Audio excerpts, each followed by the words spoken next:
وآلہ وسلم کے اعلان کرنے والے کو سنا۔ وہ اعلان کر رہا تھا، چلو نماز ہونے والی ہے۔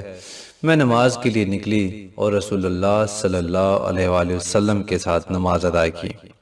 آپ صلی اللہ علیہ وآلہ وسلم نماز سے فارغ ہو کر ممبر پر بیٹھ گئے اور آپ کے چہرے پر اس وقت مسکراہٹ تھی۔ آپ صلی اللہ علیہ وآلہ وسلم نے فرمایا، ہر شخص اپنی اپنی جگہ بیٹھا رہے۔ اس کے بعد آپ صلی اللہ علیہ وآلہ وسلم نے فرمایا، جانتے ہو میں نے تم کو کیوں جمع کیا ہے؟ انہوں نے عرض کی، اللہ اور اس کے رسول کو ہی معلوم ہے۔ آپ نے فرمایا، بخدا میں نے تم کو نہ تو مال وغیرہ تقسیم کے لیے جمع کیا ہے، نہ کسی جہاد کی تیاری کے لیے، بس صرف اس بات کے لیے جمع کیا ہے کہ تمیم داری پہلے نصرانی تھا، وہ آیا ہے اور مسلمان ہو گیا ہے، اور مجھ سے ایک قصہ بیان کرتا ہے جس سے تم کو میرے اس بیان کی تصدیق ہو جائے گی جو میں نے کبھی دجال کے متعلق تمہارے سامنے ذکر کیا تھا۔ وہ کہتا ہے کہ وہ ایک بڑی کشتی پر سوار ہوا جس پر سمندر میں سفر کیا جاتا ہے،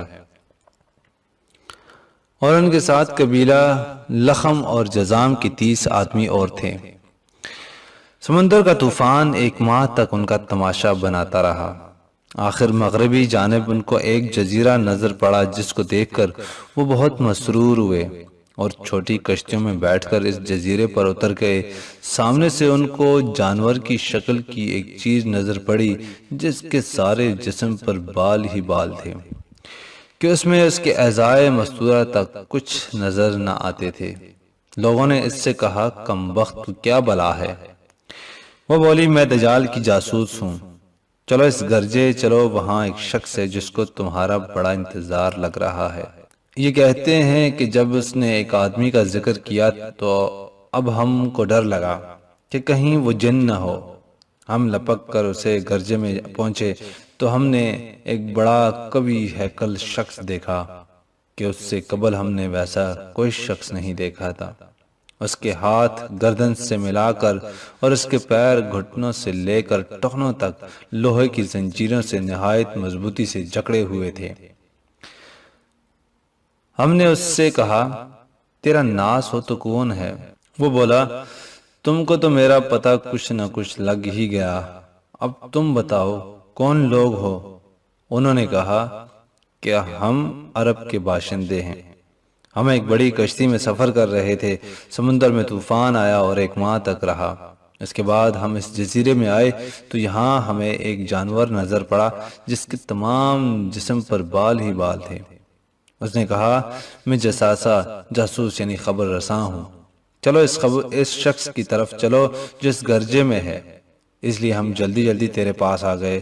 اس نے کہا، مجھے یہ بتا کہ بیسان یعنی شام میں ایک بستی کا نام ہے کہ کھجوروں میں پھل آتا ہے یا نہیں؟ ہم نے کہا، ہاں آتا ہے۔ اس نے کہا، وہ وقت قریب ہے جب اس میں پھل نہ آئیں۔ پھر اس نے پوچھا، اچھا بحیرہ طبریہ کے متعلق بتا، اس میں پانی ہے یا نہیں؟ ہم نے کہا، بہت ہے۔ اس نے کہا، وہ زمانہ قریب ہے جب کہ اس میں پانی نہ رہے گا۔ پھر اس نے پوچھا، غر یعنی شام میں ایک بستی کے چشمے کے متعلق بتا، اس میں پانی ہے یا نہیں، اور اس بستی والے اس کے پانی سے کھیتوں کو سیراب کرتے ہیں یا نہیں؟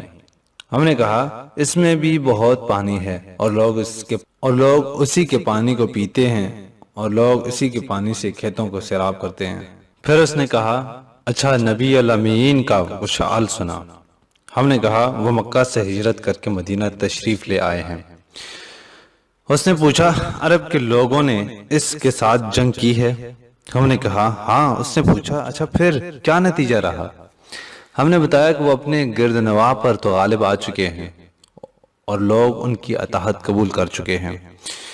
اس نے کہا، سن لو، ان کے حق میں یہی بہتر تھا کہ ان کی اطاعت کر لیں، اور اب میں تم کو اپنے متعلق بتاتا ہوں، یہاں مسیح دجال ہوں، اور وہ وقت قریب ہے جب کہ مجھ کو یہاں سے باہر نکلنے کی اجازت مل جائے گی۔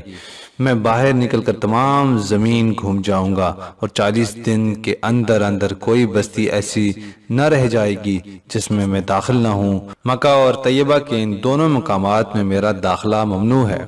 جن میں ان دونوں میں سے کسی بستی پر داخل ہونے کا ارادہ کروں گا، اس وقت ایک فرشتہ ہاتھ میں ننگی تلوار لیے سامنے سے آ کر مجھ کو داخل ہونے سے روک دے گا، اور ان مقامات مقدسہ کے جتنے راستے ہیں ان سب پر فرشتے ہوں گے کہ وہ ان کی حفاظت کر رہے ہوں گے۔ رسول اللہ صلی اللہ علیہ وسلم نے اپنی لکڑی ممبر پر مار کر فرمایا کہ وہ طیبہ یہی مدینہ ہے۔ یہ جملہ 3 بار فرمایا۔ دیکھو کیا یہی بات میں نے تم سے بیان نہیں کی تھی؟ لوگوں نے کہا جی ہاں آپ نے بیان فرمائی تھی۔ اس کے بعد فرمایا دیکھو وہ بحر شام یا بحر یمن، راوی کو شک ہے بلکہ مشرق کی جانب ہے، اور اس طرف ہاتھ سے اشارہ فرمایا۔